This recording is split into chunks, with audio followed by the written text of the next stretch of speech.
میں تقریباً 1 ڈیڑھ سال سے بیمار ہوں کہ بیماری کی سمجھ نہیں آ رہی، درد چلتا پھرتا رہتا ہے پورے جسم میں، کوئی علاج بتا دیں۔ یہ جو ٹریولنگ پین ہے نا کہ کبھی درد ادھر کبھی ادھر کبھی ادھر کبھی ادھر، یہ گیسٹرائٹس ہے، یہ گیس ہے، یہ جس کو آپ لوگ ری کی درد کہتے ہیں، بادی کی درد کہتے ہیں۔ میرے محترم بھائیو، اس کا بہترین علاج ادرک لہسن پودینہ اناردانہ، ادرک لہسن پودینہ اناردانہ۔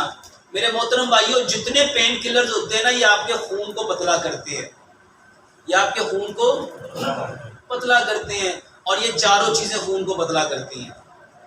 میرے محترم بھائیو، یہ 100 بیماریوں کا علاج ہے۔ ادرک لہسن پودینہ اناردانہ برابر مقدار میں لو، حسب ذائقہ اس میں سبز مرچ ملاؤ، اس کی چٹنی بنا لو، ہر کھانے کے ساتھ 2 چمچ استعمال کرو، صبح بھی، دوپہر بھی، شام بھی۔ انشاءاللہ یہ جو ٹریولنگ پین ہے یہ ختم ہو جائے گی۔